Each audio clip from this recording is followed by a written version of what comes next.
Bueno, el libre albedrío es la potencia indiferenciada en la cual fácticamente existe la posibilidad de optar por el bien y por el mal.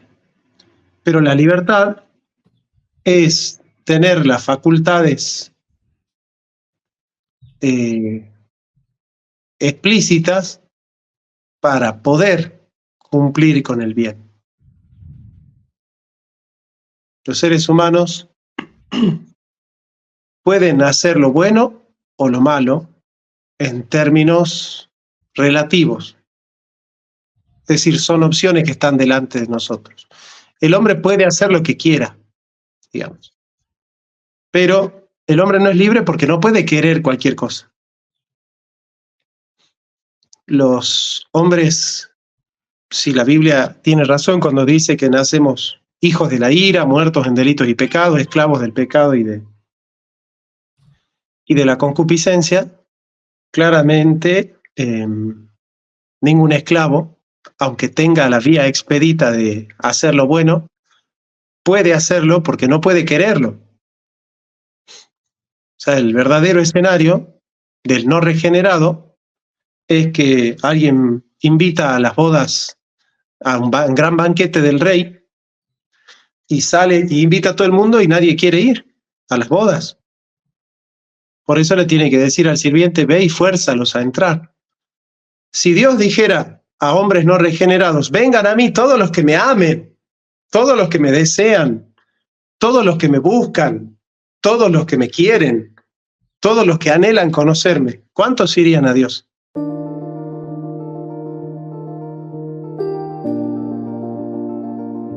La filosofía está hecha para conocer la verdad, pero no una verdad que cierra, sino una que abre caminos. Si todos piensan lo mismo, es porque nadie está pensando.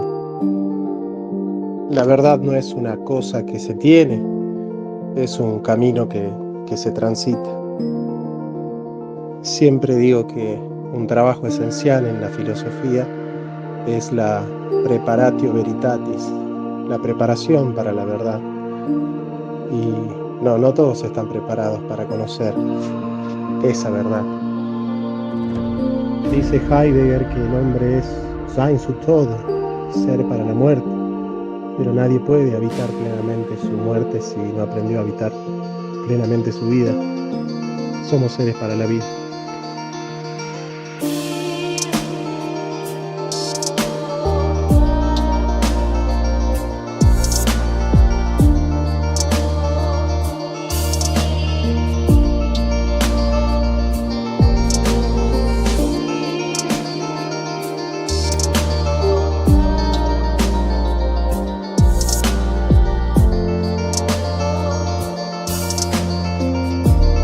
Muchas bendiciones a todos, espero estén muy bien, les deseo muchas bendiciones y bueno, ya al fin se da el día, llega el día en que podamos dialogar con el hermano Jonathan Ramos, filósofo de Argentina, el cual está acá, bueno, en lo que se conectan, se lo voy a presentar y que él también se pueda presentar.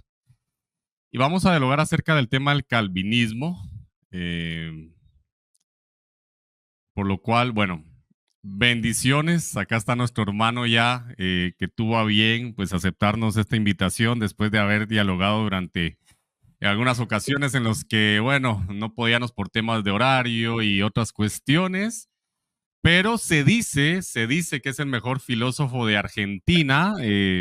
A mí en lo personal me gusta mucho su trabajo porque también estudio filosofía, pero bueno, dejemos que él se presente y el que él diga lo que él crea conveniente. Bendiciones, Jonathan, muy bienvenido a este tu humilde canal en donde, bueno, puedes venir cuando quieras, las veces que quieras a dialogar. Sabemos que tu diálogo es de alto nivel y vamos a poder también edificarnos mucho y de eso se trata. Bienvenido, Jonathan. Gracias, querido hermano Adolfo. No, soy un metodista reformado de la línea de Whitefield. Nací en el seno de una familia evangélica, dos padres excelentes, grandes ejemplos. Y bueno, Dios me dio la gracia de tener una buena familia, No me jacto de nada más. Todo lo que tengo me lo dio Dios y tengo más de lo que merezco. Y tengo más fama de la que merezco también. Tengo más buena fama de la que merezco también. Así que creo que simplemente uno recibe por gracia las cosas que fue haciendo, los caminos que fue transitando en la academia, pero realmente no me parece significativo, sobre todo en una charla donde vamos a hablar de la gracia, hablar mucho de uno, ¿viste? Y de lo que uno hizo, y de lo que uno es, y de lo que uno tiene. Porque en definitiva todo eso lo tenemos por basura. Por amor de Cristo, todo eso es basura. Entonces, es mejor no hablar de la basura. Bueno, me parecen bien. Ahí pueden ver ustedes la humildad casi inherente a la genialidad. Lo digo no por quedar bien. No tengo ningún problema en ser honesto y decir sí o no a una opinión, pero me gusta mucho la filosofía que maneja Jonathan, me parece muy honesto, y a su vez lo veo como también alguien no religioso en sí, claro, creo que tiene una denominación, si se le puede llamar así en particular, y es reformado. Yo sí te había visto, Jonathan, eres mucho más conocido, obviamente, yo te conozco bastante más de lo que me podrás conocer a mí al momento.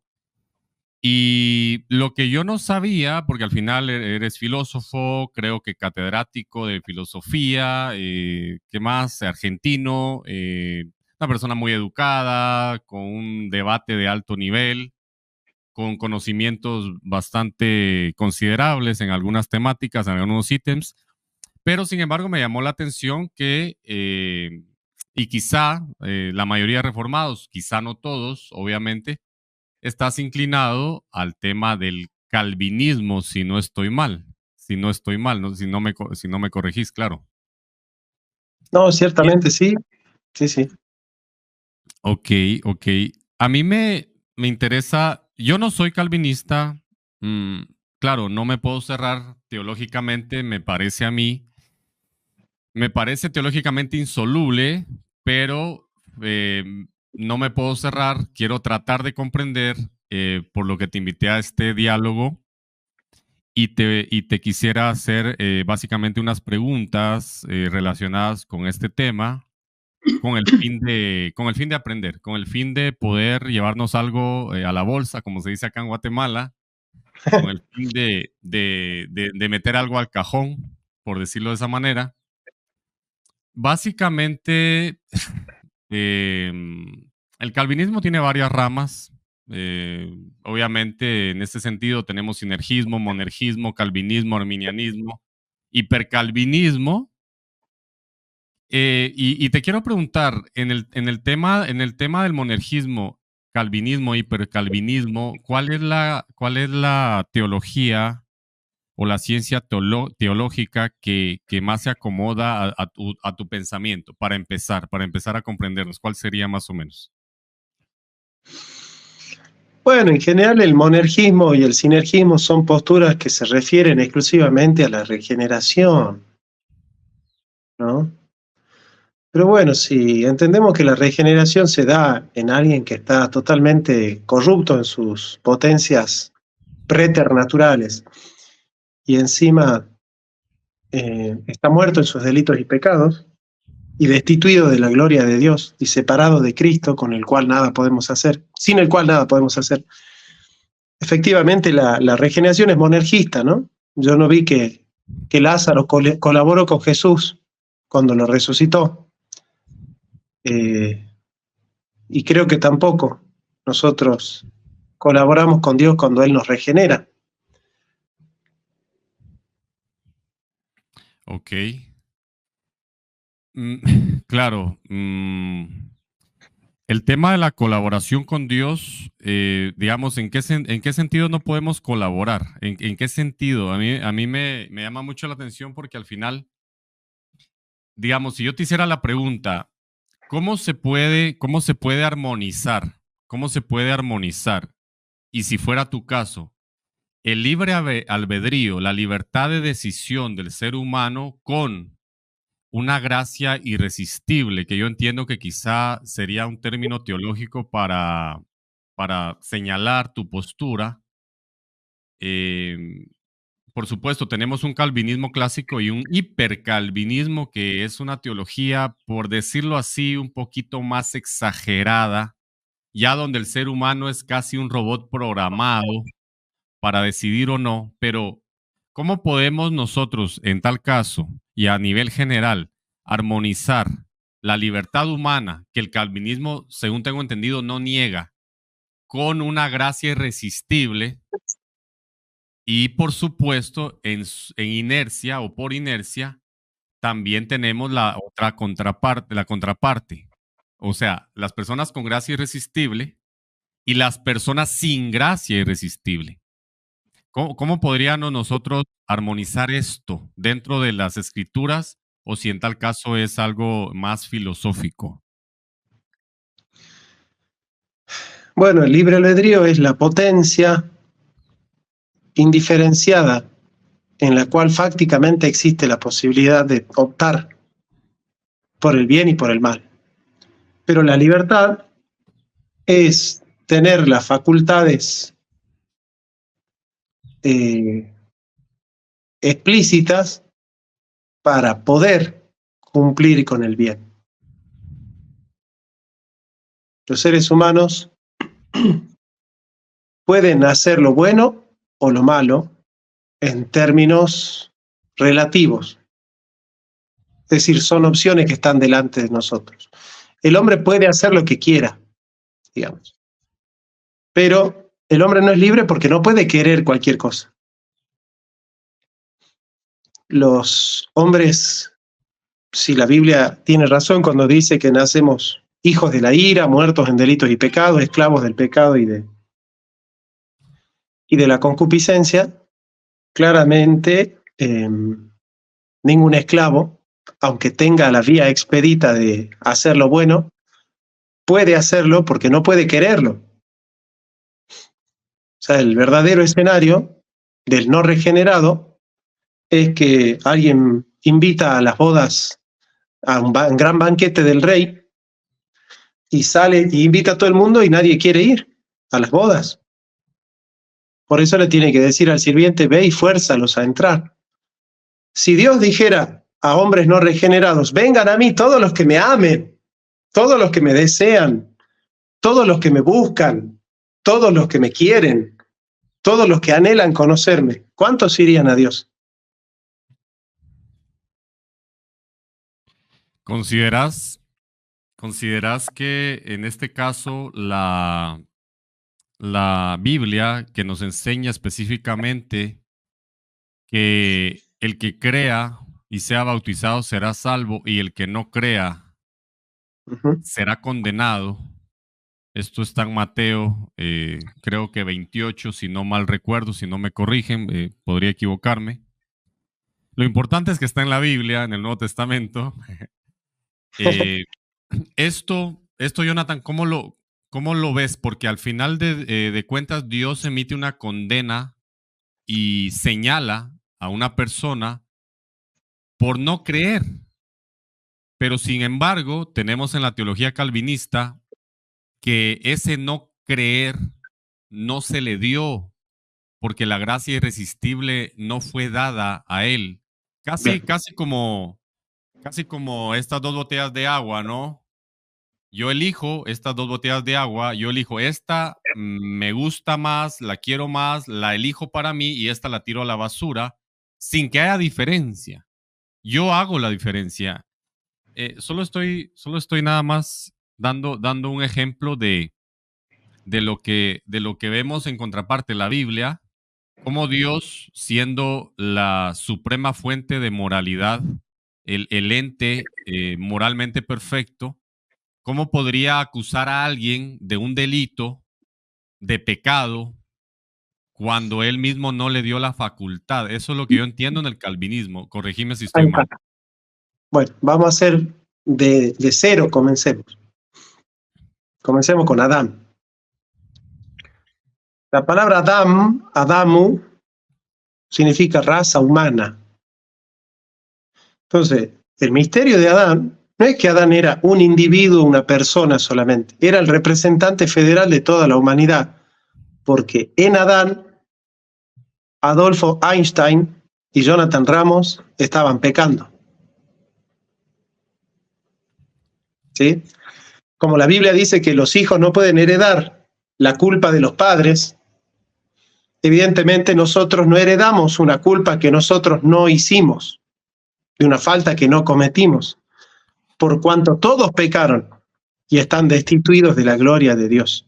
Entonces te pregunto, ¿vos te animarías a decir, vamos paso por paso, yo te voy a hacer un razonamiento así, ¿vos te atreverías a decir que vos en el lugar de Adán hubieses hecho otra cosa?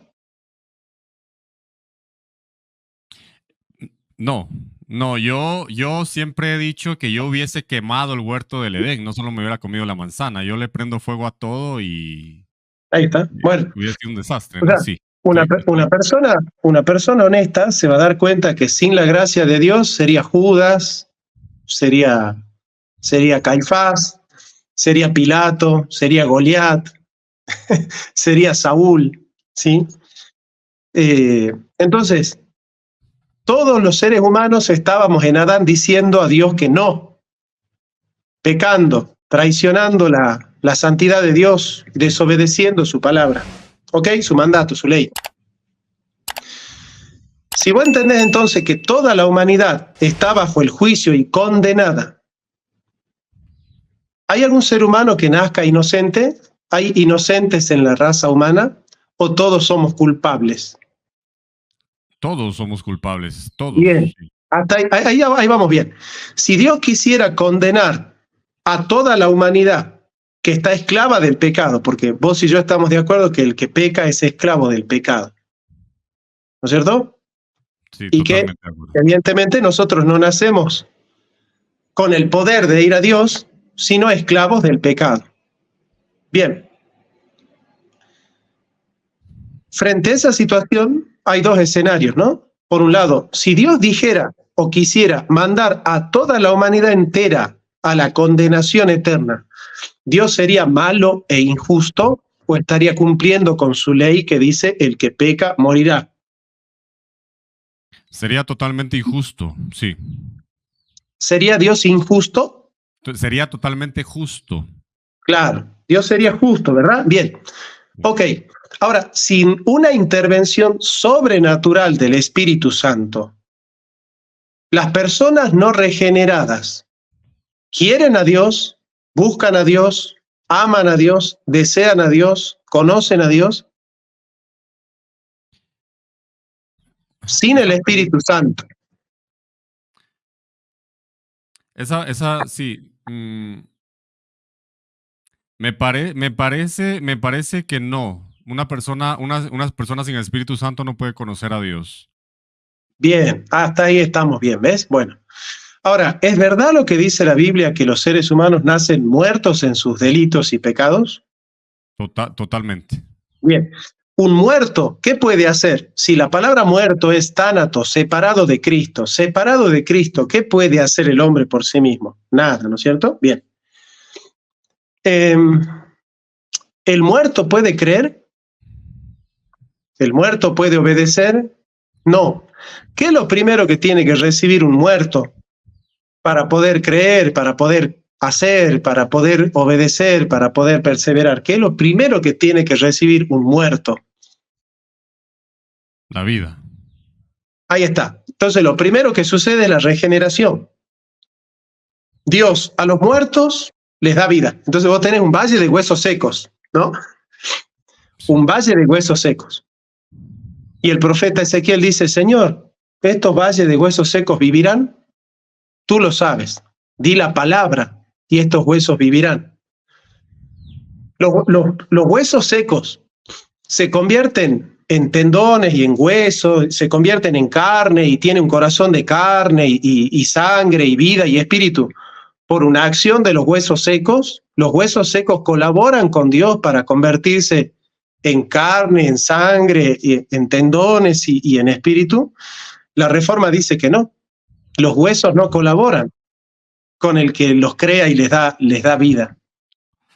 Una vez que Él te ha regenerado, Él te otorga la fe para que vos creas y te da el querer para que vos quieras y te da la fe. Y vos ejerciendo fe te justifica. Y Él justificándote te hace perseverar porque te da el querer y el hacer. Y te da obras que Él preparó de antemano para que andes en ellas. Y antes ya te dio el don del arrepentimiento y ahora te da el don de la perseverancia. Entonces, sin ese auxilio sobrenatural de Dios, los seres humanos estarían todos condenados. Entonces Dios, por su derecho, por ser el alfarero, y tiene potestad sobre la masa para hacer de la misma masa un vaso para honra y otro para deshonra, Dios escoge Romanos 8 a algunos, y 9. escoge a algunos para usos nobles. ¿Por qué? Porque Él quiere, porque Él es Dios. Él quiere manifestar su misericordia de esa manera, con los vasos de misericordia que Él preparó. Y con los brazos de deshonra, Él no los hace pecadores. Dios no tiene que hacer algo para que vos nazcas en el pecado. Porque vos solito te pusiste en el pecado cuando le dijiste que a Dios que no en Adán, y todos los días de tu vida cuando seguís pecando. Vos merecés la condenación. Entonces, ciertamente que la condena es justa, porque todos nosotros tuvimos la posibilidad de elegir a Dios y le dijimos que no. Entonces no es que nosotros nacemos inocentes y merecemos una oportunidad. Eso es lo que hay que sacar de la cabeza. Nadie nace inocente y merece una oportunidad. Nacemos condenados, culpables y muertos. Nosotros ya, por nuestra falta, porque vos lo ves al bebé y decís, mira el bebito, es un inocente, una inocente criatura. Frente a Dios, ese bebé es inocente en cuanto que criatura, pero en cuanto perteneciente a la raza humana es tan culpable como cualquiera. Jonathan, digamos, a mí me gusta el calvinismo en el sentido de que se le da la gloria a Dios, que no digo que en el arminianismo no se le dé la gloria a Dios, pero yo lo manejo en términos de suficiencia, o sea, pruebas suficientes. Tenemos Romanos 8 y 9 que son una como contraparte, que solo se resuelve tomando eso como el pueblo israelita versus el pueblo gentil. Podría ser una forma de resolverlo, ¿no? Yo lo veo en términos de plausibilidad. Y quiero aclarar que el calvinista, por pensar que es elegido por Dios, va a ser salvo o no. Y el arminiano, por pensar que sí se puede perder la salvación, va a ser salvo o no. Es decir, no es un tema como de salvación específicamente, sino es un problema teológico el cual pues no sé cuándo se podrá resolver. Ya tenemos 500 años. Pero, sin embargo, estamos hablando de que Dios en su justicia podría condenarlos a todos. Estoy de acuerdo. Lo que me parece a mí que en la ecuación no se resuelve es que pudiendo condenarlos a todos no los condena, pero tampoco los salva a todos, salva una parte. ¿Cuál sería la respuesta teológica, filosófica o teológica y filosófica a esto? Porque efectivamente se dice que con unos muestra su amor y con otros su justicia. ¿Qué opinión te merece el hecho, aparte de la soberanía, que siempre se argumenta la soberanía, que yo sé que Dios es soberano? Pero cuando hablamos de soberanía, podemos decir Dios eligió a unos para salvación y otros para perdición, pero también podríamos decir, les dio libertad a todos porque es soberano, ¿no? Entonces, ¿qué opinión te merece que Dios deje a unos teniendo las mismas oportunidades con todos, que todos pecamos? Estoy de acuerdo. Todos estamos destituidos, estoy de acuerdo. Todos estamos muertos en delitos y pecados, estoy de acuerdo. aparte de la soberanía de Dios, ¿qué opinión te merece que Dios no decide sencillamente salvarlos a todos, ya que todos estaban muertos, revivirlos a todos, ya que todos estaban muertos, revividos todos, darles fe a todos, dándoles fe a todos, darles perseverancia a todos, dándole perseverancia a todos, justificar a todos, justificando a todos, glorificarlos a todos? No sé si eh, no sé si me adentré mucho No, en sí, sí, temas. se entiende. Se entiende. Yo sé que me entendés, por lo menos yo sé que sí. Sí, sí, sí. Mira, Aparte de la ay, soberanía, algo, no sé, quizá tenés algo más. Aparte de la soberanía de Dios, a ¿por qué ver, no los salva a vamos. todos? Bueno, pero la respuesta que da Pablo es porque él quiere. Así. Digamos, si Pablo fuese argentino, te diría porque se le viene en gana. Porque él es Dios y nadie le va a preguntar a él lo que él hace. Eso es, digamos, todo lo que han escrito la Biblia, cuando a algún ser humano se le ocurre acercarse a Dios y decirle, che, pero ¿por qué esto? ¿Por qué si yo trabajo igual que el otro, por qué no da el mismo salario? Porque se me da la gana. Digamos, che, pero ¿por qué si acá los dos son iguales? Si Jacob y Esaú son del mismo padre y de la misma madre, y encima ni siquiera habían nacido, no habían hecho ni bien ni mal, ¿por qué uno es odiado y el otro es amado? Porque yo quiero. Si fuese argentino diría porque se me canta. ¿Sí? O sea, si vos sos cristiano y no entendés que Dios es eso, que Dios hace lo que Él quiere y que no tiene que darle explicación a nadie de lo que Él hace, estás conociendo quién es Dios. Dios no es un genio de lámpara de Aladino que puede ser manipulado con decretos o ofrendas. Dios no es un anciano que está en el cielo esperando que nosotros hagamos cosas que Él desea que hagamos y aplaude cuando las hacemos y se pone triste cuando no las hacemos. Digamos, esa imagen de Dios es falsa. Dios no es eso. ¿Sí?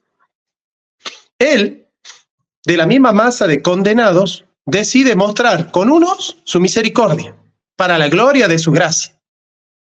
Y con otros decide mostrar su justicia para la gloria de su justicia. Porque Él solo piensa en su gloria. Nosotros estamos en una cultura que pensamos que nuestra vida y nuestra dignidad es más valiosa que Dios y que Dios está obligado a cuidarnos y está obligado a amarnos y a salvarnos. No, Dios no está obligado a salvarte. La salvación es gracia sobre gracia. Dios no tiene por qué salvarte. Es más, Dios tendría que condenarte.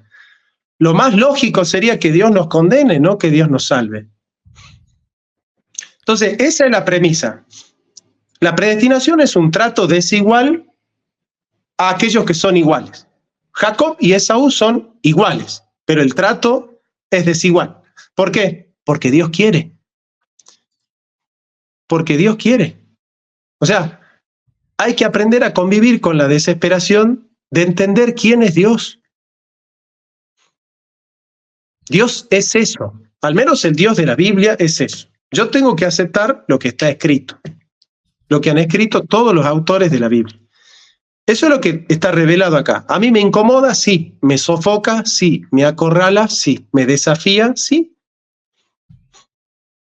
Yo quisiera que Dios salve a todo el mundo. ¿Por qué ese no es el plan de Dios? No lo sé. No lo sé. Una pequeña. Estamos hablando, o sea, ¿estamos hablando de salvación o de elección? Es que la elección es para la salvación. La elección es para la salvación.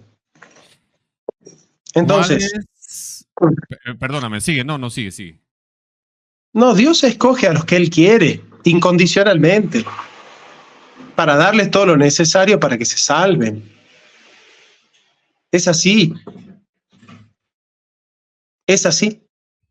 Okay. Y le preguntan a Pablo, ¿y por qué Dios sin culpa, ya que nadie ha resistido a su voluntad? Claro. San Pablo, si él fuese arminiano, San Pablo tendría que haber dicho, no, lo que pasa es que Dios le da la posibilidad a todos, y cada uno según su libre albedrío escoge. Si Pablo fuese arminiano hubiese respondido así, porque ese era el momento perfecto, cuando le dicen, ¿cómo va a amar a uno y a odiar a otro antes de que nazcan? ¿Para qué Dios entonces te culpa? ¿Por qué te culpa si vos no podés? ¿Por qué Él no te da el don? Porque vos ya naciste culpable. Y naciste culpable por algo que hiciste vos. Vos naciste culpable, sos culpable. Si vos no estás con Cristo, si vos no crees en Cristo, ya fuiste condenado. Ya estás condenado. Sos culpable. Mereces la ira de Dios. Mereces el infierno.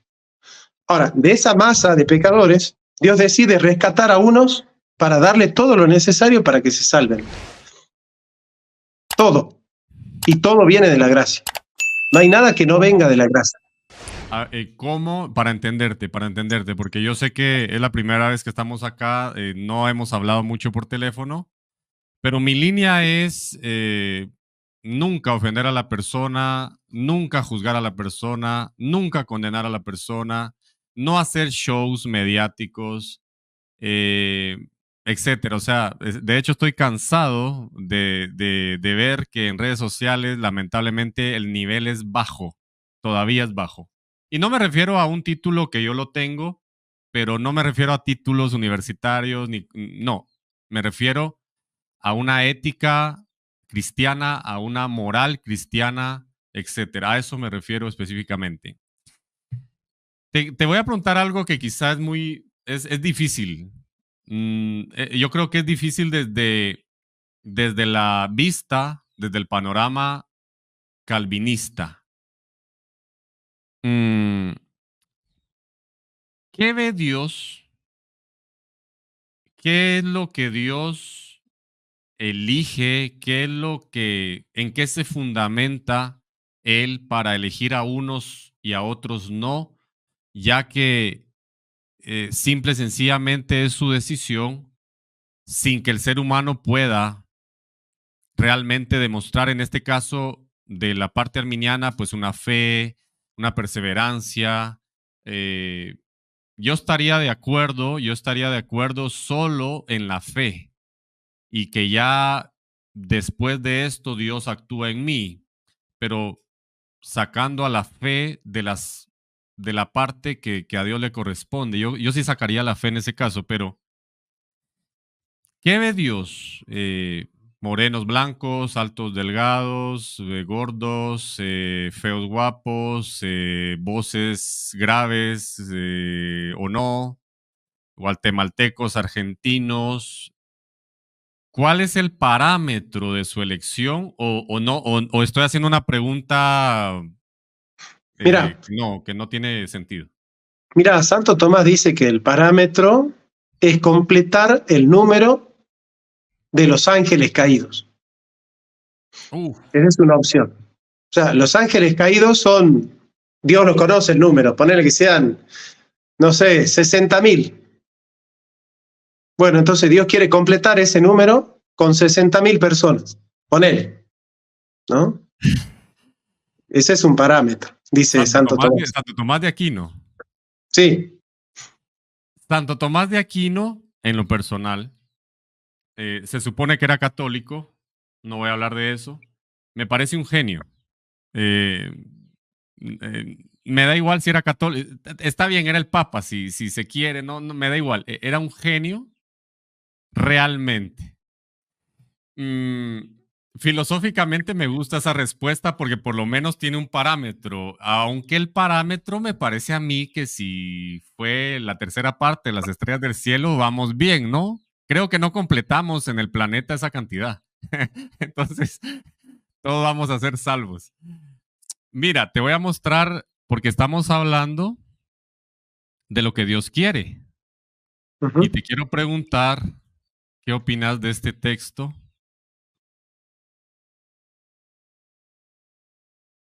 Acá. Primera de Timoteo 2, 3 y 4. Porque esto es bueno y agradable delante de Dios nuestro Salvador, el cual quiere. Estamos hablando de la soberanía y de lo que Dios quiere, ¿no? Como dijo San Pablo, Él quiere, como dicen los argentinos, ¿cómo era? Se me fue un poco, pero se me fue un poquito ahí. Espérame, Jonah, estoy aquí. ¿Cómo diría el argentino, me dijiste? Se me fue eso. Porque tiene ganas, porque quiere, porque se le place. Ok, porque se le place. O el argentino sería porque me da la gana. Porque quiere, porque él decide, porque él es el único que puede decidir. Sí. Pues bien, en 1 Timoteo 2, 3 y 4 tenemos esto. En el 4 específicamente. El cual quiere, Dios quiere que todos los hombres sean salvos y vengan al conocimiento de la verdad. ¿Cómo responde el calvinismo a este pasaje? Porque a no ser que esté mal traducido, que yo en algún momento me atrevo, no sé si orgullosamente, quizá puede ser, altivamente puede ser, a decir que algún texto está mal traducido, no porque yo hable los idiomas bíblicos, sino porque los leo, porque sé cómo deben de gramaticalmente ser, porque lo investigo, nada más lo leo, no lo hablo. Pero aquí dice, quiere que todos sean salvos. Desde el calvinismo, ¿por qué razón esta palabra específica no se cumple si Dios tiene la elección incondicional y la gracia irresistible calvinista? ¿Por qué acá este fenómeno no se da? Justamente ese es el texto que más apoya el calvinismo, porque hay una ley en la voluntad de Dios, que Dios siempre cumple todo lo que Él quiere. Si Dios quisiera salvar a todos y cada uno de los seres humanos existentes, existidos y existirendos, y no lo puede conseguir, los arminianos están adorando a un Dios fracasado,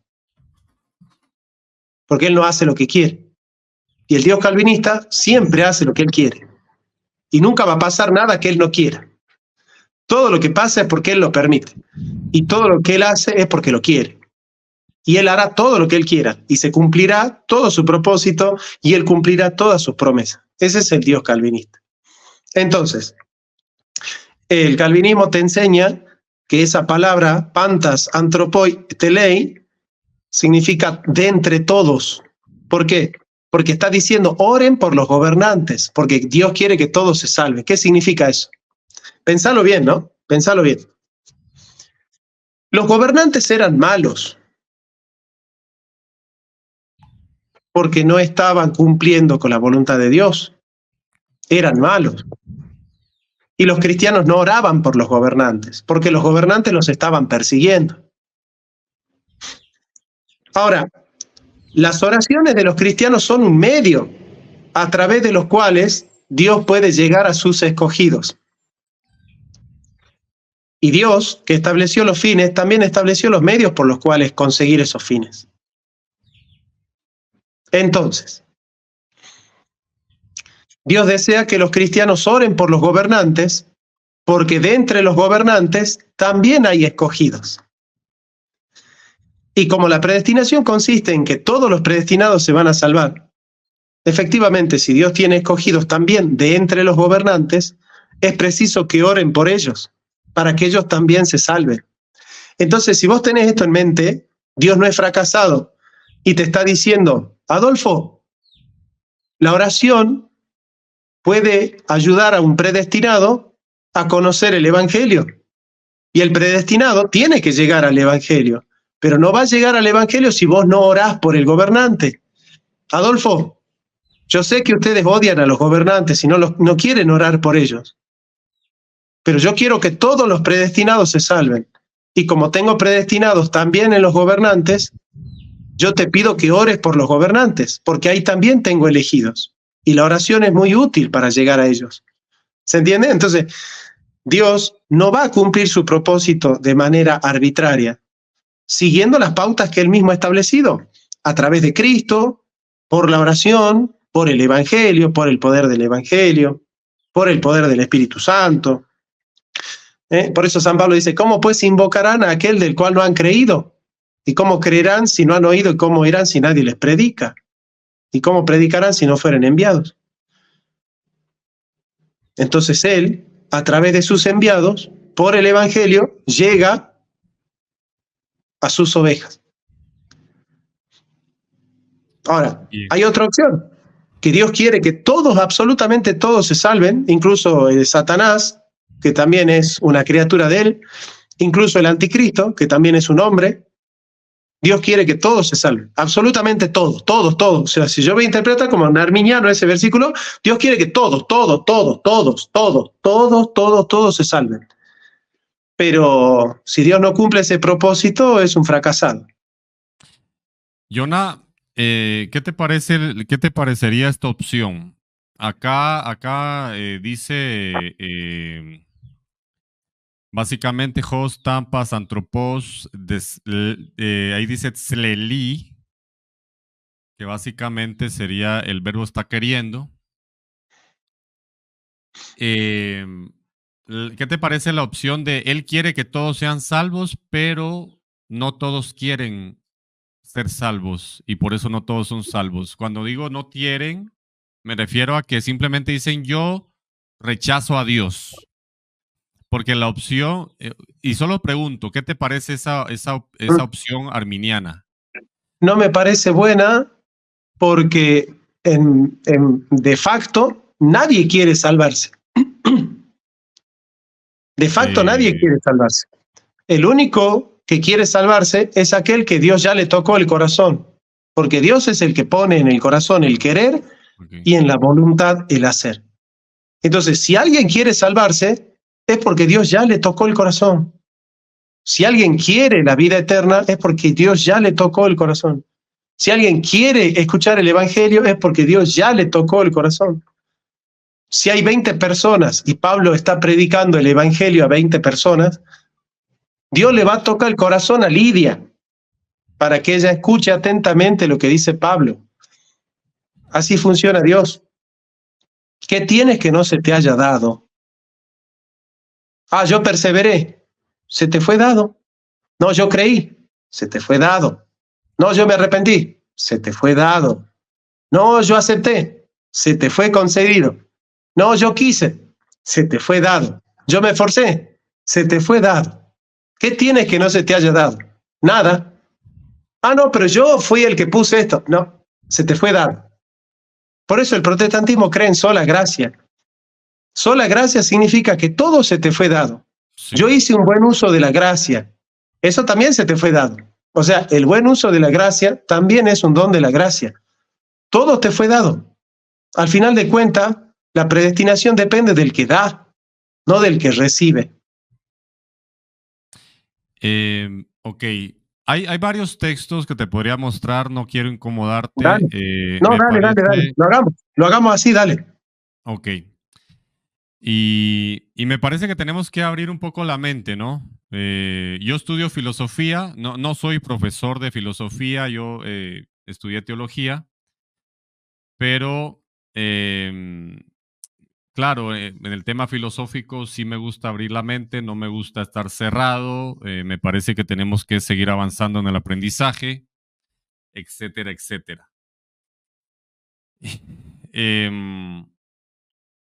En este tema en particular, de lo que me acabas de mencionar ahora, realmente, en tu caso como calvinista, ¿sos salvo? ¿Te consideras salvo o tenés alguna duda? Soy salvo de manera relativa. Es decir, yo afirmo con certeza que soy salvo en relación con mi fe. No puedo afirmar eso de manera absoluta, es decir, desconociendo que lo creo. ¿Se entiende? O sea, esta certeza es una certeza subjetiva. Yo como creyente creo firmemente que me voy a salvar. Tengo certeza de lo que espero y convicción de lo que no veo. Y es por fe. De manera absoluta no podría afirmarlo de manera objetiva. Es decir, yo no puedo afirmar absolutamente que soy salvo. Sí, relativamente. Entonces, mi certeza es subjetiva. Entonces, desde mi subjetividad, desde mi fe, desde mi posición de creyente, sí, creo firmemente que soy salvo por medio de la fe. Ok. ¿Cuál es la postura del calvinismo respecto a las personas que están dentro de la iglesia visible? Yo menciono mucho eso. Dentro de la iglesia visible, porque es evidente que existe una iglesia invisible, entendiendo invisible como cuando Dios la ve, sabe, la conoce, es su cuerpo, Él es su cabeza, pero la iglesia visible somos los miembros en particular, todas las personas que asistimos a una congregación. Sí, conozco la distinción. ¿Cómo podemos entonces, en este sentido decir, ¿qué resuelve el calvinismo en este punto? Porque ¿cómo puede entonces un calvinista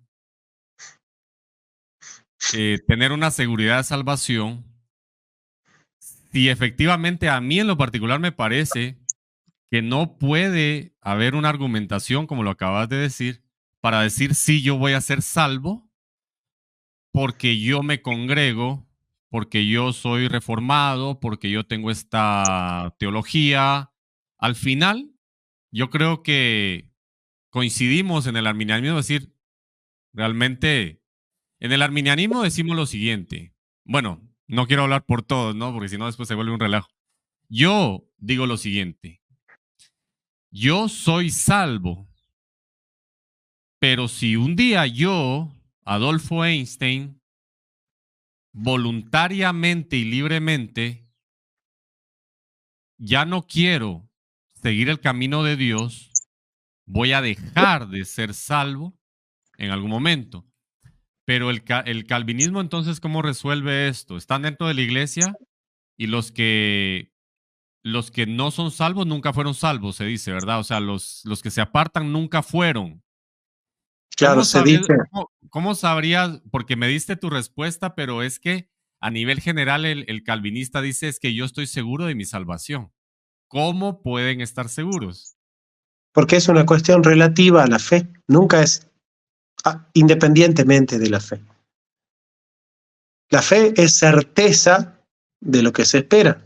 ¿Y qué es lo que espera un cristiano? La salvación. Yo tengo certeza de lo que espero. Yo estoy seguro que Dios me va a salvar. En eso consiste tener fe. Tener fe no es decir, bueno, tal vez Dios quizás me salve. Ningún creyente se le ocurrió tener ese tipo de fe. No, yo estoy convencido de que mi salvación está en las manos de Cristo. Por eso Cristo dijo, a los que me diste del mundo, a eso los he guardado y ninguno he perdido. Vos podés perder la salvación si la salvación está en tus manos. Pero ¿qué pasa si la salvación está en las manos de Cristo? ¿Quién podrá apartarte del amor de Dios? ¿Quién podrá apartar a un escogido del amor de Dios? Ahora, salieron de nosotros, pero no eran de nosotros. Para eso salieron muchos de nosotros, para manifestar que no todos los que estaban con nosotros eran de nosotros. Por eso en algún momento se separará el trigo de la cizaña. Pero que yo sea trigo no depende de mí, y que yo siga siendo trigo tampoco. Sí que tengo que perseverar, sí que tengo que obrar y mantenerme firme. Por eso San Pablo dice, sigan obrando la salvación con temor y temblor, porque es Dios el que produce en vosotros tanto el querer como el hacer. Entonces, algo se tiene que romper para aceptar las doctrinas de la gracia. Algo de la carne vos tenés que romper, tenés que renunciar a la carne, porque la carne te dice, no, si el hombre puede. El hombre puede creer, puede perseverar. Está en las manos del hombre, depende del hombre, de que el hombre quiera, de que el hombre crea, de que el hombre persevere. de que el hombre se acerque, de que el hombre permanezca, de que el hombre quiera. Y San Pablo dice, no depende ni del que quiere ni del que corre. Dios al que quiere tener misericordia quiere, y al que quiere endurecer, endurece. ¿Estás dispuesto a tolerar ese Dios? ¿O vos querés otro Dios más cool, más moderno, más humanista, más ético, en el sentido moderno, como Kierkegaard? Claro, ese Dios que, como un genio de lámpara que puede ser manipulado, ¿no? Y que nunca cumple su propósito, o que su propósito depende de nosotros, o que nosotros podemos frustrar los planes de Dios. Bueno, ese no es el Dios de la Biblia. El Dios de la Biblia no es un anciano que está esperando que nosotros hagamos cosas que Él quiere. Él es un soberano que cuando Él quiere que pase algo, va y lo hace. Y lo voltea a Pablo del caballo, y lo renueva, y le cambia el corazón, y le otorga el arrepentimiento, y le otorga la fe, para que Pablo quiera. Y cuando Pablo quiere, le da lo que Pablo pide. Por eso San Agustín dice, Señor, dame lo que pides, y pide lo que quieras. No es un anciano que está esperando que hagamos cosas. Esa es una imagen muy distorsionada de quién es Dios. El verdadero Dios, el Dios de la Biblia, es insoportable. Y hay que enfrentarse con ese Dios insoportable. No con el Dios soportable que yo construí con mi mente carnal. El Dios de la Biblia es intolerable. Solo por fe nosotros podemos predicar esta locura. Pero los que no tienen fe, escuchan esto y se pierden. Porque el evangelio para los que se pierden es locura o tropezadero para los judíos. Para nosotros es poder de Dios y locura. Es una locura. Dios a los iguales los trata desigual, pues aún no habían nacido, ni habían hecho ni bien ni mal, para que el propósito de Dios conforme a su elección permaneciese. No por las obras, sino por el que llama, se le dijo, el mayor servirá al menor, como está escrito, a Jacob amé, mas a Esaú aborrecí. O sea, todo cristiano se va a enfrentar con ese Dios y va a tener que resolver, ¿estoy dispuesto a aceptar a Dios aunque me resulta intolerable para la carne, o yo quiero construir un Dios más tolerable? Me parece que tu respuesta en este caso, para mí, y por favor, con el debido respeto, ha sido bastante más plausible en este sentido, porque me estás diciendo, es que lo que pasa es que el ser humano no puede construir a Dios, no puede construir un Dios a la medida, básicamente, no podemos nosotros adaptarlo a lo que nosotros queremos. ¿Qué opinión te merece? Porque en el tema del arminianismo esto se resuelve con el preconocimiento de Dios, ¿no? Brevemente, Dios conoce, lo voy a poner así, el niño Adolfo Hitler era un niño hermoso, un niño bello, inocente. Entonces, pues hubiera sido cruel matarlo en ese momento, porque hubiera sido, bueno, obviamente un asesinato, el que lo mate es un asesino, es un niño. Dios, en su preconocimiento, conoce lo que ese niño haría en el futuro. De esa misma manera, en el arminianismo se resuelve por el preconocimiento. A los que antes conoció, también llamó, también predestinó, también justificó, también glorificó. Romanos 8, 29 y 30, si no estoy mal. ¿Cómo te parece esta premisa? El calvinismo no toma en cuenta el preconocimiento de Dios. Creo que la premisa es bastante válida porque con el preconocimiento se puede explicar eso. Sin embargo, sin el preconocimiento, pues ya se convierte en un calvinismo. Entonces solo nos queda llamó, predestinó, justificó y glorificó. Te entiendo. La palabra prognosco no significa que Dios conoce como un espectador. Porque entonces eso significaría que la elección de Dios depende de la elección de los hombres. Y la Biblia dice, ustedes no me eligieron. yo los elegí. Y dice San Pablo, no depende del que quiere. El arminianismo dice, depende del que quiera, ¿te das cuenta? Porque si es así, Dios tiene a Pedro y a Judas, ¿sí? Y si él predestina a Pedro según lo que Pedro querría, o lo que Pedro quiere, entonces la predestinación depende del que quiere, ¿te das cuenta? Dios predestina según lo que el hombre quiere. Es democrático, es un Dios moderno, liberal, antropológico, democrático, porque depende su predestinación de lo que el hombre quiere. Él prevé lo que el hombre quiere, y según lo que el hombre quiere, él predestina. Pero San Pablo dice, no depende del que quiere. Un paréntesis ahí. Para el calvinismo, ¿qué es el preconocimiento a los que antes conoció?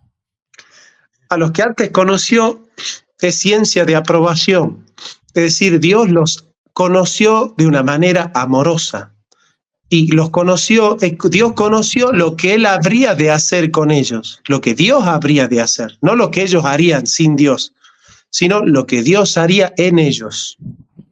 Entonces, Amós 3:2 dice, solamente a vosotros, Israel, os conocí de entre todas las familias de la tierra. Pregunto, ¿Dios no conocía a Babilonia o a Egipto? Cuando se dice que José no había conocido a María hasta que nació Jesús.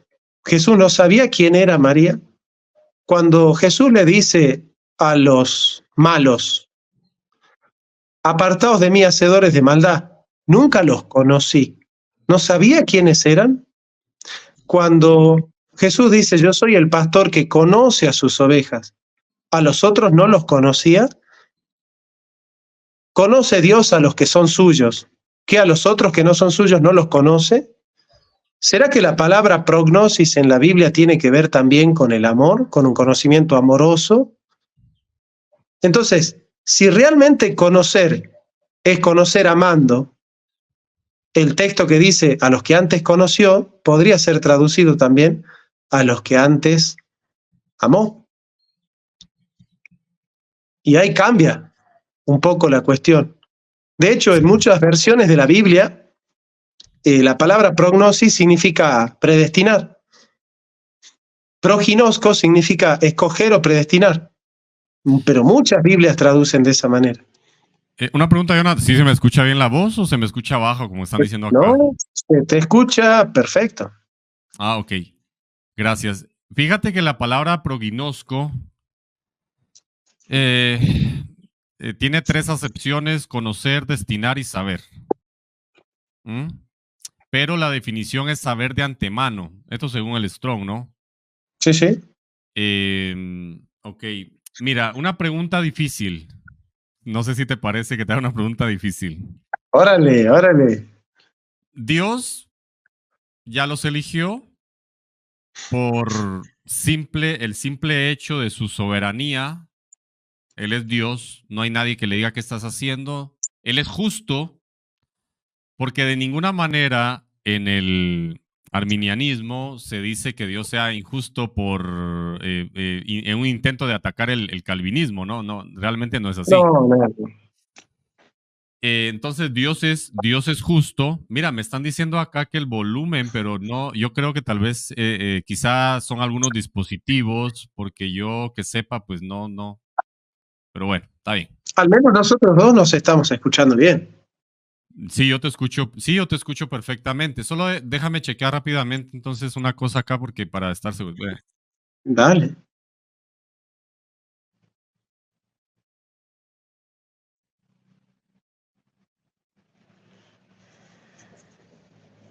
No, sí. Deben de ser algunos dispositivos. Ahorita me escuché aquí en directo. Bueno, a ver. Dios es justo, Dios eligió a Jonathan Ramos, a Adolfo Hernández y a Marisela. No sé si conocer a Marisela, pero bueno.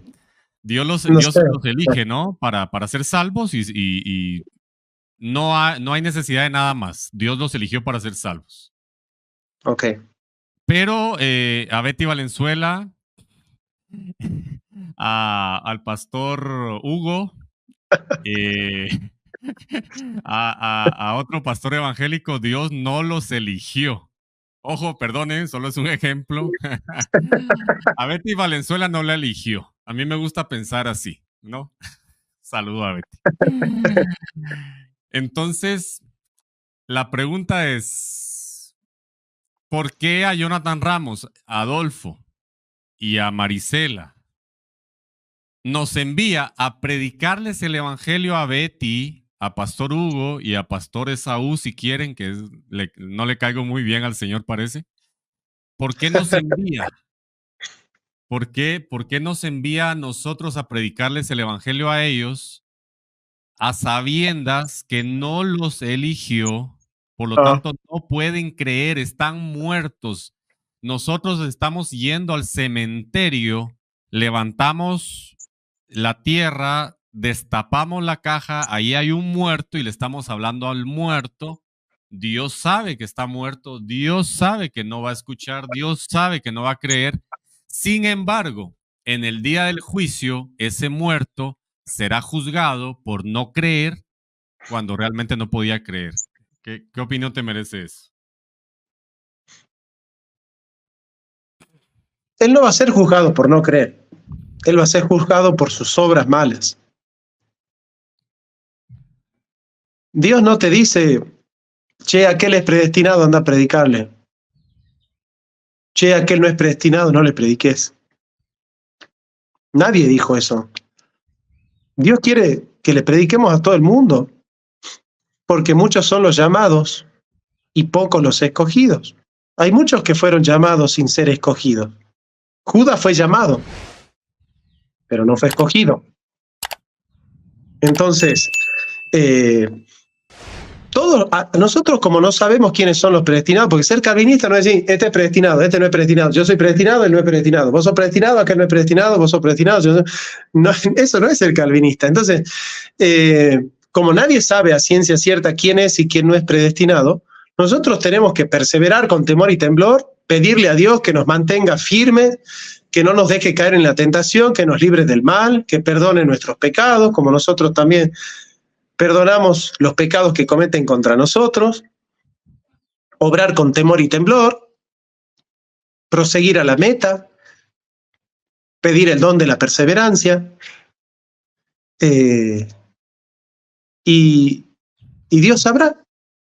Él es el que sabe quién fue y quién no fue escogido.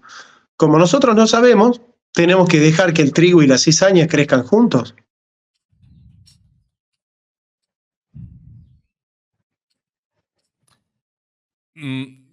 Claro. Mira, en este mismo contexto tenemos, solo déjame ver dónde está, Juan 3:18, dice lo siguiente, el que en él cree no es condenado, pero el que no cree ya ha sido condenado, porque no ha creído en el nombre del unigénito. Yo no logro entender, no sé si soy yo, y perdóname, te pido paciencia, no sé si soy yo. No logro entender por qué se condena a alguien por no creer. En tal caso, yo estaría, o sea, por las obras, estaría de acuerdo porque están muertos en delitos y pecados, porque han pecado, pero el texto habla de creer y dice que será condenado, ya ha sido condenado porque no ha creído en el nombre del unigénito. Ok, bien. ¿Cómo se resuelve eso?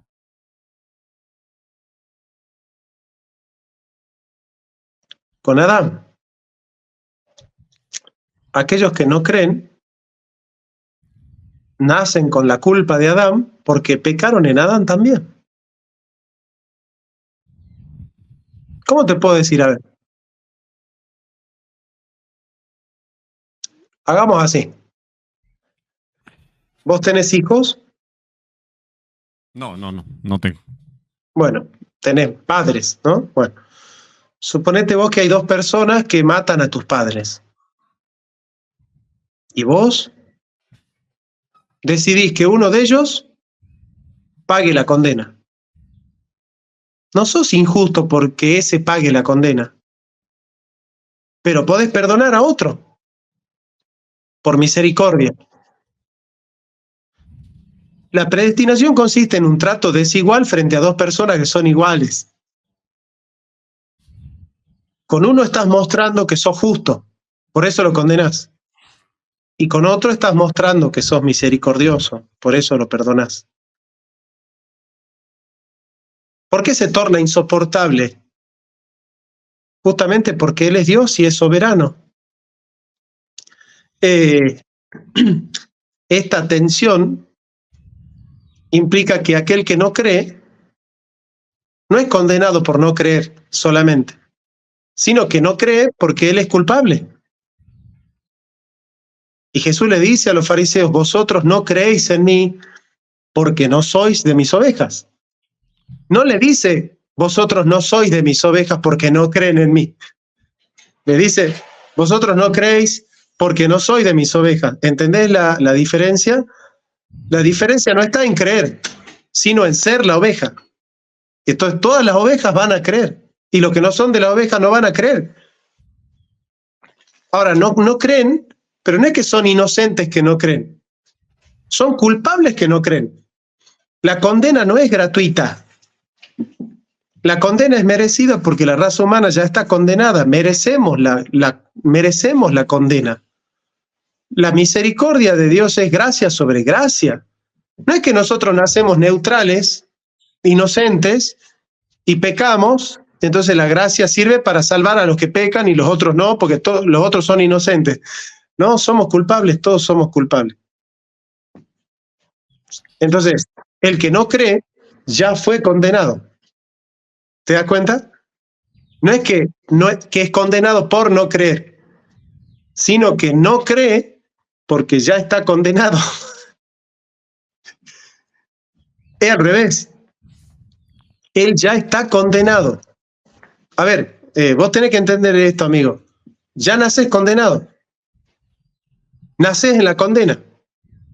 Nacés condenado. No es que Él te va a condenar, no es que vos estás en una situación neutral con respecto al bien y al mal. Vos no estás en una situación neutral donde podés elegir el bien y el mal. Nacés adentro del mal. Nacés revolcado en el mal. Nacés revolcado en el pecado. Nacés mancillado por el pecado. Nacés corrupto por el pecado. Nacés esclavo del pecado.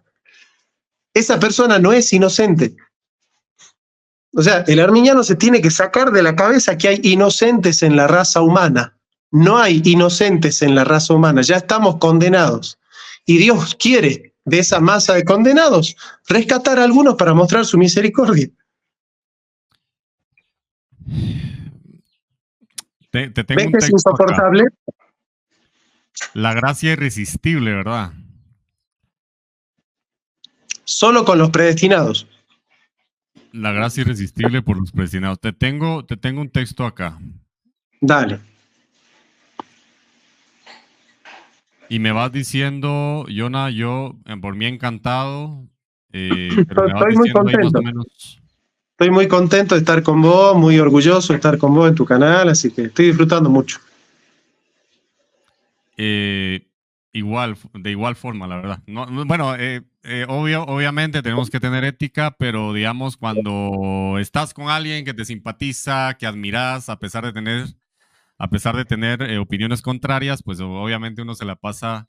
No tengo problema en que objetes. Yo no tengo ningún problema en que objetes. Yo no te voy a contraobjetar tus objeciones. Perfecto. Está bien. Tenemos Deuteronomio 30:19, en donde para mí es un fenómeno, dice, a los cielos y a la tierra llamo por testigos hoy contra vosotros, como aludiendo a una acción justa, totalmente, que todos pueden ver, que os he puesto delante la vida y la muerte, la bendición y la maldición. Escoge pues la vida para que vivas.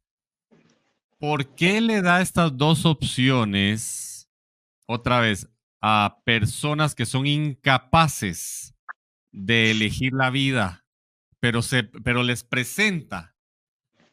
¿O estamos hablando solamente de los elegidos y otros no? Pero él dice, les pongo a todos. Básicamente yo entiendo a todos, o el todos aquí es una parte. Dos cosas. Primero, no está hablando de vida eterna. Está hablando de las bendiciones y las maldiciones. De la vida presente y de la muerte presente. No de la vida eterna y la muerte eterna. Pero por otro lado, esa oferta está para todo el mundo. La oferta de escoger a Dios está para todo el mundo. Pero la pregunta es, imagínate esto como una obra de teatro, ¿no? Vos estás sentado ahí. Supone que detrás tuyo hay el demonio en persona que tiene sus cadenas y que te sujeta. ¿Vos sos libre o sos esclavo de las cadenas del demonio? Sos esclavo de las cadenas del demonio, ¿no? ¿Vos tenés fuerza por vos mismo para libertarte de esas cadenas? No. Y si Dios viene y te dice, vengan a mí todos los que quieren venir a mí, ¿vos podrías? No, porque estás cautivo. ¿Por qué no dice, un paréntesis ahí, por qué no dice, los traigo a mí en vez de vengan, como un verbo de movimiento, de elección? Vengan a mí todos los que estén cansados del fruto de la carne, del fruto del pecado, etcétera, yo qué sé. Y también se presenta como un fin, básicamente un norte a donde podemos ir, una salvación, y vengan a mí. Pero me estarías diciendo que lo que dice es, yo los traigo a mí. Lo que pasa es que el milagro de la predestinación no está revelado en todos los versículos de la Biblia. Hay muchos versículos donde Dios da la orden, pero hay otros versículos donde Dios explica quién es el que hace la verdadera obra y quién es el que te da la fuerza y la gracia. Por ejemplo, Juan el Bautista dice, arrepiéntanse y crean en el Evangelio, ¿no es cierto? Entonces vos ahí vas a decir, pero ¿por qué me dice que me arrepienta si no me puedo arrepentir? ¿Verdad? Pero si yo leo 2 Timoteo 2:25, dice que con mansedumbre corrija a los que se oponen, por si quizás Dios les conceda que se arrepientan para conocer la verdad y escapen del lazo del diablo en que están cautivos a voluntad de él. Entonces, que Dios me dice que yo me tengo que arrepentir no significa que yo puedo hacerlo sin su liberación. Todos los hombres tienen que arrepentirse, pero solo se van a arrepentir aquellos que reciben el don del arrepentimiento. Todos los hombres tienen que creer, pero solo van a creer aquellos que reciben el don de la fe. Todos los hombres tienen que escoger, pero solo van a escoger los hombres que recibieron el don del querer y del hacer y la libertad para escoger. Si vos no recibís la libertad para escoger, no podés escoger porque naces esclavo del pecado. Ese es el tema. ¿Sí? El tema no es que todos podemos cumplir con lo que Dios manda. El tema es que todos debemos cumplir con lo que Dios manda, pero solo pueden cumplir con ese mandato los escogidos.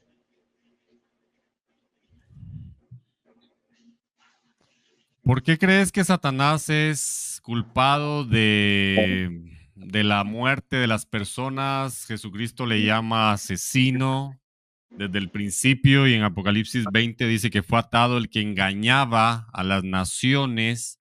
Pero ¿cómo podría Satanás engañar a una persona que está muerta? Porque aquí entonces tenemos una contraparte. Los muertos no pueden elegir. ¿Cómo pueden ser engañados si no pueden elegir? Y la otra pregunta sería, ¿por qué Satanás es culpado de engañar personas que no pueden ser engañadas y de matar personas que ya están muertas? Porque no están muertos de manera absoluta, están muertos para Dios, vivos para su pecado. Entonces, el que está vivo para Satanás está muerto para Dios. Y el que está vivo para Dios está muerto para el pecado. Eso lo dice San Pablo. Mira, esta pregunta no me la habían podido responder de una manera así tan... me parece bastante contradictorio, pero me parece una buena respuesta filosófica. Están vivos para el pecado, vivos para Satanás. Pueden elegir seguir en el pecado, me estás diciendo básicamente, pero no todo lo pueden que, elegir salir. claro, ellos, todo lo que quiere el que está en el pecado, lo puede escoger opciones de entre el mismo pecado. No, no tiene otra opción que no sea pecado, pecado, pecado, pecado, pecado, pecado. ¿Se entiende? O sea, si vos estás en el pecado, vas a elegir entre la borrachera, las drogas, el alcohol, el sexismo, el adulterio, la fornicación, la lujuria. Pero vos podés elegir, tenés esa libertad para elegir todos los pecados que quieras. ¿Se entiende? Pero siempre vas a elegir un pecado, porque sos esclavo del pecado. Es buena tu respuesta. Honestamente es buena tu respuesta, pero ahora vayamos a la teología. ¿Por qué Dios culpa a Satanás de algo de lo que en tal caso no podría ser culpable? Porque sabemos que Dios es justo. A lo que voy es, Dios lo culpa porque tiene la culpa, porque ha ¿Sí? cometido un delito bajo la ley. La ley obviamente es una serie de preceptos dirigidos por la autoridad competente, pues sirven para, vamos a ver si me acuerdo todavía mis clases de leyes, sirven para poder prohibir o autorizar algo. Sí, más o menos me acuerdo. En fin, la cuestión es de que no te parece que es contradictorio que estén vivos al pecado, pero muertos a decidir salir de ese pecado. En este sentido, antropomorficémoslo. Me estás diciendo que Dios les da la opción de ir en una sola vía, manejar su vehículo en una sola vía, y para manejar en esa vía son libres de llegar a donde quieran, pero no pueden regresarse. No pueden dar vuelta en U y regresarse, pero están vivos. ¿Cómo puede estar una persona viva y muerta a la vez? ¿Cómo explicas eso? En San Pablo dice, estamos muertos al pecado, vivos para Cristo. Todos estamos muertos y vivos y muertos. Estamos muertos para una cosa y vivos para la otra. Y otros están vivos para una cosa y muertos para la otra. Entonces, el que está vivo para el pecado es el que puede pecar. El cristiano ya no puede pecar en el sentido duro, porque lo que hace el cristiano como pecado ya no es él el que está pecando, sino el pecado que vive en él. Porque ya no vive él. Entonces, si Pablo hace el bien, ya no es Pablo, es Cristo viviendo en él. Y si Pablo peca, ya no es Pablo, es el pecado viviendo en él. Entonces, hay una parte de Pablo que es esclava del pecado, que es la naturaleza vieja, que no puede dejar de pecar, pero el Pablo regenerado se gloría en la ley de Cristo. Y esa tensión implica que el hombre viejo va muriendo cada día y el hombre nuevo se va rejuveneciendo cada día. Pero el predestinado tiene garantizado que el mayor servirá al menor. Es decir, la naturaleza pecaminosa siempre se va a subordinar a la gracia para que siempre sea la gracia la que termine triunfando. Entonces, en ese conflicto con el pecado, el predestinado tiene la garantía de que va a triunfar, no por mérito suyo, sino por el don de la perseverancia. No, me parece muy, muy buena la respuesta, te soy honesto, no me habían podido responder así. Mira, no recuerdo el texto, pero dice, no quitaré tu nombre del libro de la vida. Apocalipsis 3:5 es la carta a las iglesias, es una de las cartas a las iglesias. ¿Qué es esto? El que venciere será vestido de vestiduras blancas. El que venciere. Y no borraré su nombre del libro de la vida. ¿Por qué crees o cómo podés, o sea, cómo observas desde tu postura calvinista y filosófica este tema de no borraré su nombre? Yo entiendo que hay un nombre escrito en el libro de la vida, pero ella habla de borrar y de no borrarlo. Y no borraré. ¿Querés que te diga brevemente qué es lo que yo creo de la salvación? Y quizá algunas personas, obvio, no van a estar de acuerdo, pero tenemos derechos constitucionales, que es la libre libertad de expresión y libertad de fe. Yo no digo que sea la postura general del arminianismo, yo digo, todos están escritos en el nombre de la vida, porque Dios quiere que todos sean salvos. Todos. La diferencia es que algunos van a ser quitados de ahí. ¿Qué opinión te merece a lo que te acabo de decir anteriormente y también mi postura? Todos somos salvos, todos. Pero dice, no quitaré tu nombre. El que venciere tendrá vestiduras blancas, caminará conmigo porque son dignos. No quitaré sus nombres del libro de la vida. ¿Cómo ves eso? Claro. Es cierto, el que no persevera no está en el libro de la vida. Pero tener el nombre escrito en el libro de la vida es una garantía de la perseverancia. Porque Dios en el libro de la vida escribió los nombres de los predestinados, que tienen un número exacto. Mirá lo que dice San Pablo acá. No te quería leer mucho la Biblia porque es muy chocante No es chocante leer la Biblia, digo, pero es chocante, digamos, estar todo el tiempo así, acudiendo a versículos, si uno los puede parafrasear, ¿no? Pero No, está bien, no, hazlo como quieras, no hay pena. Dios escogió a un pueblo, ¿no? Y le preguntan a San Pablo, entonces Dios desechó a su pueblo porque escogió al pueblo egipcio, al pueblo judío. ¿Ha desechado Dios a su pueblo? Romanos 11. En ninguna manera, porque también yo soy israelita, de la descendencia de Abraham, de la tribu de Benjamín. ¿No ha desechado Dios a su pueblo, al cual desde antes conoció? ¿O no sabéis qué dice de Elías la Escritura, cómo invoca a Dios contra Israel, diciendo, Señor, a tus profetas han dado muerte, y tus altares han derribado, y solo yo he quedado y procuran matarme? Pero ¿qué dice la divina respuesta? Me he reservado 7,000 hombres que no han doblado la rodilla delante de Baal. Así aún en este tiempo ha quedado un remanente escogido por gracia. Y si por gracia ya no es por obras, de otra manera la gracia ya no es gracia. Y si por obras ya no es gracia, de otra manera la obra ya no es obra. Que pues lo que buscaba Israel no lo ha alcanzado, pero los escogidos sí lo han alcanzado, y los demás fueron endurecidos. Entonces, el que tiene el nombre escrito en el libro de la vida ha de perseverar hasta el final, porque la predestinación le preparó el inicio de la fe, la llegada a la fe y la perseverancia en la fe. En Cristo somos más que vencedores. Entonces, el que venciere, no será su nombre borrado del libro de la vida. ¿Se pueden borrar nombres en el libro de la vida? Santo Tomás dice, no todos los nombres que están escritos en el libro de la vida son predestinados.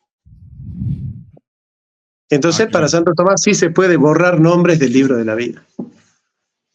Para Calvino no se pueden borrar nombres del libro de la vida. Lo que sí yo te puedo garantizar es que si alguien fue predestinado, va a recibir todas las gracias para no caer.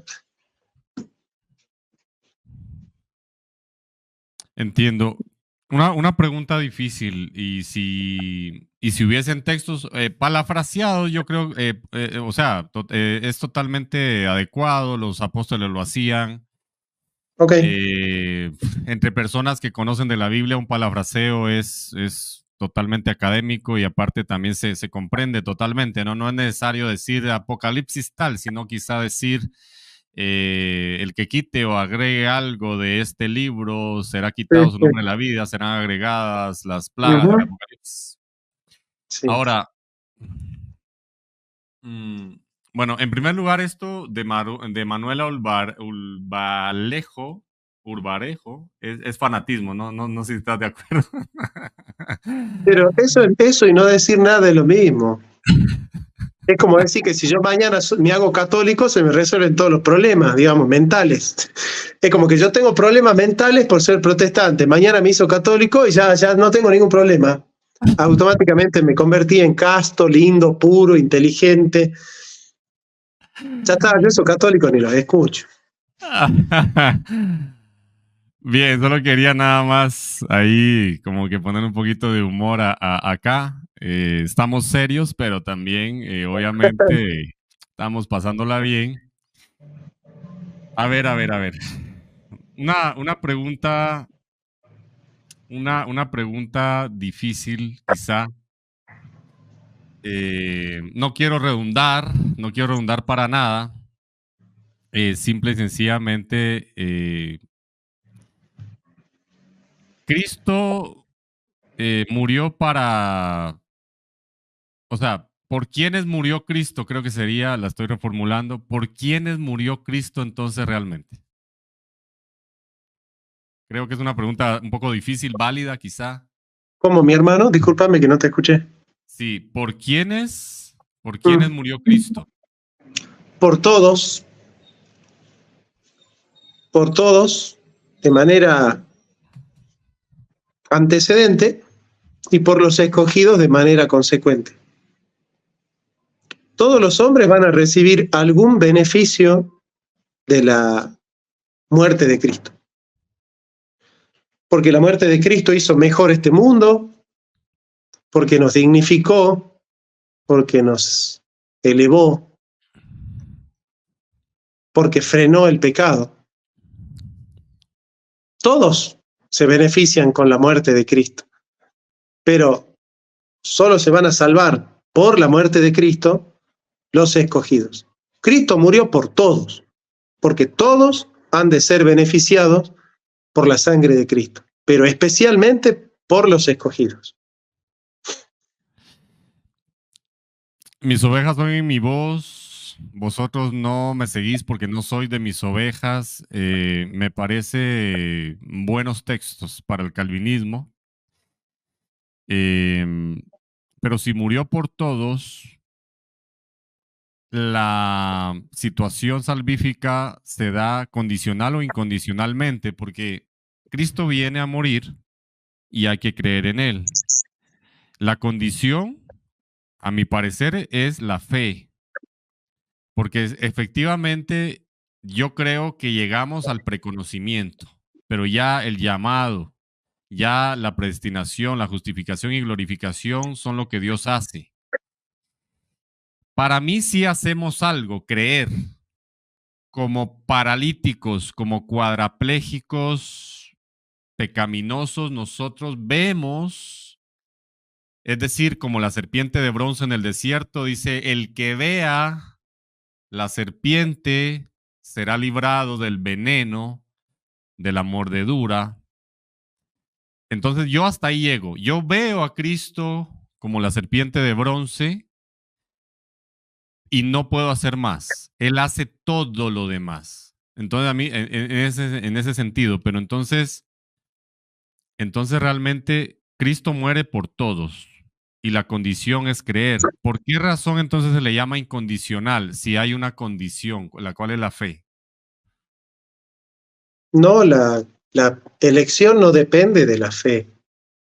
La fe depende de la elección. Ya te muestro, pero la elección es antes de la fundación del mundo, sin contemplar nada, porque no depende ni del que quiere ni del que corre. Sí. Lee, por favor, lee Juan 6:29. ¿Querés que te lo ponga en pantalla? Sí, Juan 6:29 al 35. Pero Juan 29, 6:29 sobre todo. Ok, ya lo tengo. Sí. Muy buena. Mira, honestamente sí, tu argumentación me parece muy buena, te lo digo con todo corazón. Aquí está.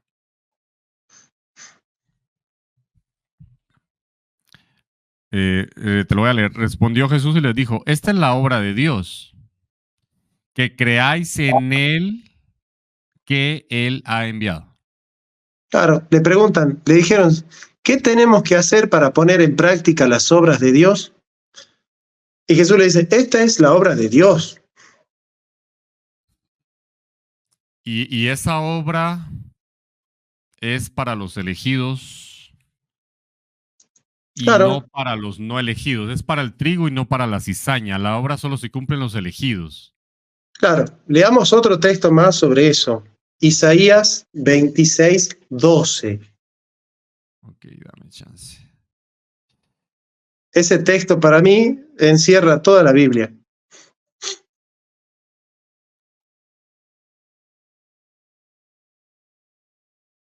$26.12. ¿O te escuché mal? Aquí está. Jehová, tú nos darás paz, porque también hiciste en nosotros todas nuestras obras. Claro. Por O eso sea, es, el, sí, el pueblo adelante. judío mira hacia atrás y dice, claro, nosotros nos arrepentimos, nosotros caminamos, nosotros creímos, nosotros huimos de Egipto, nosotros nos enfrentamos al faraón, nosotros. Y al final dicen, che, pero Dios hizo eso en nosotros, ¿no? Entonces, el lema central de la Biblia para mí es, Dios hace en nosotros lo que nos pide que hagamos. Yo creo que esa frase encierra todo el misterio de la Biblia. Dios hace en nosotros lo que nos pide que hagamos. Ok. Muy, muy buen texto, realmente. Déjame decirte, por eso te comentaba en interno que cuesta un poquito conseguir personas empapadas del tema, porque al final de cuentas yo tengo cierta argumentación, obviamente, la cual no doy acá porque es un diálogo y quiero escuchar tu postura, básicamente, pero sí es necesario realmente pues, reconocer que hay bastante información. Amigo querido, tengo Sí. los últimos 5 minutos. Sí, con mucho gusto. No, podemos ir cerrando definitivamente, me parece muy bien. Hora y media está bastante bien, se pasaron bastante rápido. Es verdad, es verdad, es verdad. Lo que pasa es que ya comienza lo que te dije que iba a comenzar en privado. Bueno, viste que soy carnal en ese sentido. No, pues está re bien, no, definitivo, me parece muy bien. Te, te estoy... Valoro Sí. mucho el respeto que tuviste porque podrías, en el 99% de mis respuestas, haber objetado y te diste cuenta que si hacías y entrabas en esa dinámica, muy probablemente no hubieras podido aprovechar todas las preguntas que me hubiese querido hacer y quizás hubiésemos entrado en una especie de debate porque frente a tu objeción yo podía haber contraobjetado y quizás hubiese podido hacer solo 3 o 4 preguntas en toda la hora y media y sé claramente que frente a cada respuesta que yo di, no te dejé mudo, porque claramente yo sé que vos tenés una respuesta ante cada respuesta que yo di. Y entonces me doy cuenta que tomaste una decisión. Y le explico a la gente que si vos no dijiste algo y si vos te callaste cuando yo respondía, no es porque yo te dejé mudo, o porque qué sé yo, o porque vos no tenías ninguna respuesta, o te dejé boquiabierto, simplemente porque tomaste la decisión de que esta entrevista sea una entrevista y nada más que eso. Así que se notó que así fue y te lo agradezco. Sí, lo que pasa es que hay, digamos, hay tiempo, pero principalmente me parece que no tenemos que ser personas cerradas. Me parece que tenés buena argumentación. Te invité para dialogar, no para refutarte. Y sé que podemos tener una muy buena conversación en un diálogo en el que podamos los dos objetar, porque he visto tus programas y me estoy cuidando mucho de realmente pues compartir con personas que tengan alto nivel. En tu caso académico, pero más aún creo que ético y moral. Y no se trata de solo vencer personas. Me parece que pudimos aprender, yo aprendí bastante, realmente. Me parecen muy buenos argumentos, me parece que tenés un fundamento, me parece muy válido el fundamento. No estoy cerrado porque no soy esclavo de la religión, no puedo estar cerrado, yo soy libre, por lo tanto también puedo en algún momento decir, me parece bien el calvinismo, adoptarlo, porque tiene base bíblica, es más plausible. Yo en tal caso hablo de plausibilidad, no tan, porque efectivamente si no fuera cuestión de plausibilidad, pues ya nos hubiéramos puesto de acuerdo con textos definidos muy claramente. Sería evidente y no es evidente, por eso hay que argumentar y defender. Claro, claro. Y por supuesto, sea cual fuere, Dios es justo, Dios es poderoso para hacer lo que Él quiera, Dios es perfecto. Y, y en el calvinismo lo que pasa es que se tiene quizá, no es algo absoluto, quizá un mayor afecto a la salvación sabiendo que efectivamente no hice nada, porque si no hice nada es un regalo completo, mientras que en el arminianismo decimos, bueno, yo puse en mi caso la fe como un paralítico para que él me moviera, para que él me llevara, para que él me rescatara, para que él me librara de todo eso, etcétera, etcétera, ¿no? Pero no, mi línea es otra. Quiero dar un poco el ejemplo también, y que la persona que siente o que tiene programas en donde se nota como si esta persona tiene la verdad absoluta, a mí me parece que deja mucho que desear. Entonces creo que definitivamente no tenés nada que agradecerme. De hecho, creo que tenemos que tener ética y bueno, espero que todo esté bien esta hora y media que te la vas a pasar ahí. Otra Yo hora y quiero que, media ya en otro tema. No, que pi- no pasa que- absolutamente nada, ¿no? no, no. Pero, pero Pero mira, bueno, sí, espero que la hayas disfrutado vos también a la sí. charla, al diálogo. Qué bueno que fue el primero y qué lindo sería que no sea el último. Y, y nada, eh, obviamente que la postura arminiana también es bíblica, también es razonable.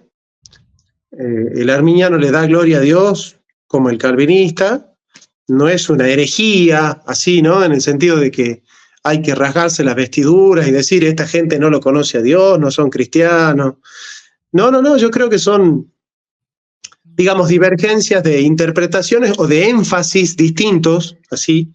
Quizás el arminiano hace un poquito más de énfasis en el libre albedrío y el calvinista hace un poquito más de énfasis en la soberanía de Dios, pero no hay otro Dios, así no es que son dos dioses diferentes y dos evangelios diferentes, no. Ambos reconocemos que la gracia es absolutamente necesaria y que toda la gloria es para Dios, ¿no? Yo creo que ahí está el centro de todo y en eso estamos totalmente de acuerdo. Sí, totalmente. Mira lo que dicen acá. Bueno, yo diría que sí, pero no en este momento, porque yo sé que Jonathan es muy abierto, pero ya él ya se va, tiene un compromiso importantísimo, de hecho, un compromiso que no puede, al que no se puede fallar. Pero bueno, mira, Jonah, gracias. Por mi parte, no es la última vez. Me encantaría que nos reuníamos en otra ocasión.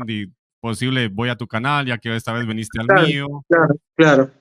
Te sé decir que esta audiencia que está es por vos, honestamente, porque mis programas son aburridos, estudios bíblicos, otras cuestiones, muy aburridos, no hablo de las personas, entonces soy aburrido, ¿no? Pero mira, una buena audiencia por vos, realmente, te agradezco. Y con mucho gusto, yo estoy abierto, tenés mi WhatsApp, platiquémoslo, primero Dios, cuando querás, hablamos de cualquier tema. Hay otras posturas de las... Mira, aprovechando, me gustaría mucho invitarte en algún momento cuando puedas nuevamente hablar, pero de filosofía cristiana. que yo también estudio un poco, no como vos, puedo ser tu alumno en tal caso, conozco un poco nada más de filosofía cristiana, que a mí me parece bastante válida, y que hay personas que dicen no se puede filosofar con la religión, con la creencia, pero bueno, yo me voy a quedar quizá unos minutos más saludando aquí a la gente, podés despedirte y primero Dios nos vemos en otra ocasión si así Dios lo permite. Bueno, no, obviamente gracias a todos por conectarse, por estar acá. Le pido a los que están llegando al canal que se suscriban, que acompañen ahí a Adolfo en su trabajo. Y gracias por escucharnos. Gracias, Adolfo, por la paciencia, por la humildad de escuchar a alguien que quizás dijo cosas con las que no estás de acuerdo, pero bueno, eso se llama respeto y tolerancia y apertura. Y bueno, y eso es bueno que hagamos eso, que podamos disentir en paz e incluso escuchar a alguien que dice cosas con las que no estamos totalmente de acuerdo, pero no tener problema con eso. No es necesario estar todo el tiempo refutando, así que la pasé muy bien, mejor de lo que hubiese imaginado, así que espero que sea una de tantas veces que nos encontramos. Un saludo fraternal a todos, que Dios los bendiga y los espero en mi canal, a los que quieran también, ahí estoy haciéndome de las mías. Gracias.